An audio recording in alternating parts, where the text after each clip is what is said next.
మోషే ఒక్కడే అరణ్య మార్గం ఐగుప్తు దేశం నుంచి ఎర్ర సముద్రం దాటించి అక్కడి నుంచి అరణ్య మార్గంలో నడిపించాడు.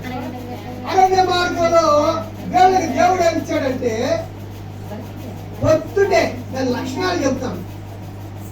పొద్దుటే పడుతుంది, మంచులా పడుతుంది. పాడేవులు ఊరు వెలపలు దాన్ని పాడేమంటారు. ఆ మంచులో పడుతున్నటువంటి తెల్లటి దాని ఆకారం తెల్లగా కొత్తిమీర కింద ఆకారంలో ఉంటుంది. దాని లక్షణాలు చెబుతున్నా. ఏం ఆకారం? నెంబర్ 1 కొత్తిమీర గింజ ఆకారంలో ఉంటుంది. కొత్తిమీర తెలియదు, అందరికీ తెలుసు. మాంసం కూర అంటేనే కొత్తిమీర. కొత్తిమీర లేని మాంసం లేదు, మాంసం కూర లేకుండా కొత్తిమీర.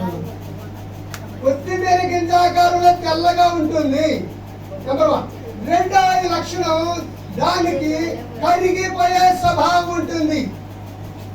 మూడవది రుచికి బహురుచిగా ఉంటుంది. నాలుగోది చాలా బహు చిన్నదిగా ఉంటుంది. దాని లక్షణాలు చెప్పండి. చెప్తాను, దాని పేరు చెబుతా. చెప్పండి. 1 కొత్తిమీర గింజ ఆకారంలో ఉంటుంది. చెప్పరే ఏ ఆకారంలో ఉంటుంది? విన్నామా? ఏ ఆకారం? కొత్తిమీర గింజ ఆకారంలో ఉంటుంది. రెండవది కరిగిపోయే స్వభావం ఉంటుంది. మూడవది రుచికి బహురుచిగా ఉంటుంది. తేనె కంటే జుంటి తేనె దారల కంటే మధురంగా ఉంటుంది. అది అంటే తర్వాత చెబుతాం.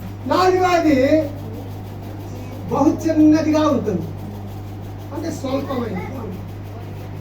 దాని పేరే మన్న. అందరూ అనండి. దాని పేరే అంటలేదు, సౌండ్ లేదండి. మన్నా. పలకట్లే అసలు, ఒక్కళ్ళు కూడా అంటలేదు.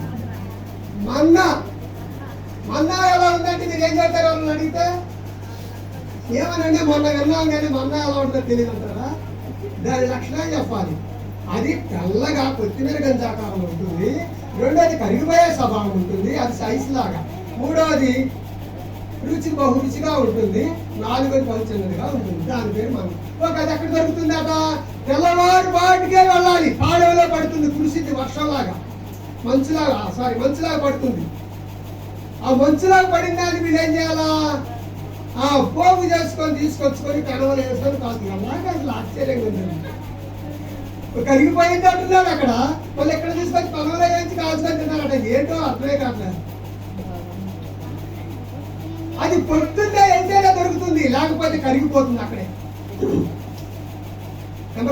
తర్వాత రెండవది ఎంతగా కూర్చుకోవాలి అంటే వాళ్ళ కుటుంబ సభ్యులకు సరిపడ మాత్రమే కూర్చుకోవాలి.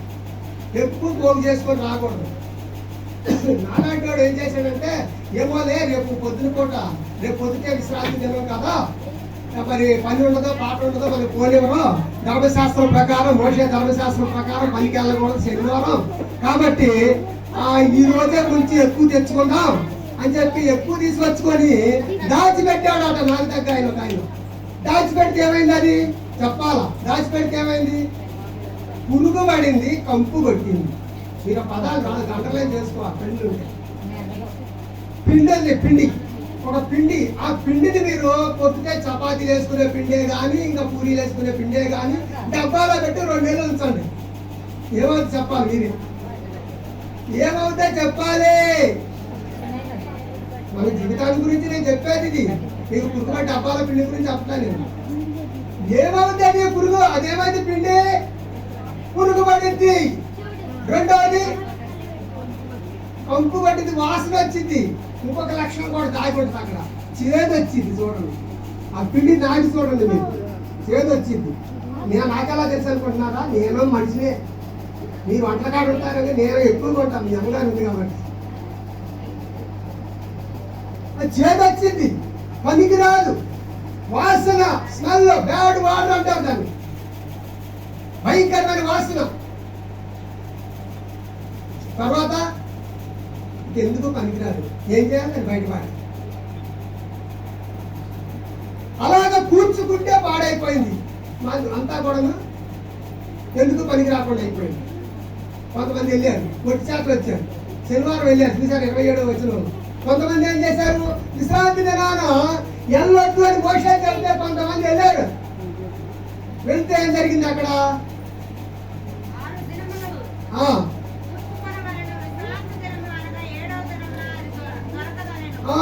దొరకదు.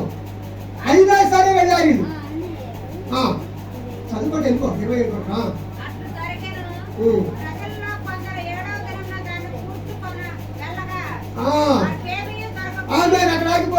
అక్కడ ఆగిపో. శనివారం వెళ్ళకూడదు, దేవుడి సన్నిధిలో ఉండాల, విశ్రాంతి తెలవాలి. దేవుడి రెస్టింగ్ అనమాట. నువ్వు విశ్రాంతి తీసుకో అంతే. ఉండిపో. పగలంతా అలిసి 6 రోజులు కష్టపడ్డావు కనుక 7 రోజులు ఉండిపో, నువ్వు అసలు ఏం పని చేయదు అని అంటే నా దగ్గర వెళ్ళండి. అంటే పాపం వచ్చిందని నా మీదే పెట్టుకుంటున్నాను. వెళ్తే ఏం చేశాను, ఇవ్వలేదు ఇవ్వలేదు, పిల్లలు ఉన్నారు, ఏంటి పిల్లలేంటి, రేపు పొద్దునే పొదుపులు ఉన్నాయి, అయ్యున్నాయి ఇవన్నీ అని చెప్పి పాల బిల్లు ఉంది, కరెంటు బిల్లు ఉంది, ఇంటి బిల్లు ఉంది, కట్టాలి, ఏమనుకోండి అయ్యగారు బాగానే చూస్తాడని చెప్పి వెళ్ళారు. వెళ్తే ఏం జరిగింది, ఏమీ దొరకలేదు అక్కడ. దేవునికి మహిమ కలుగును గాక. హల్లెలూయా. గట్టిగా చెప్పాలి భయమ.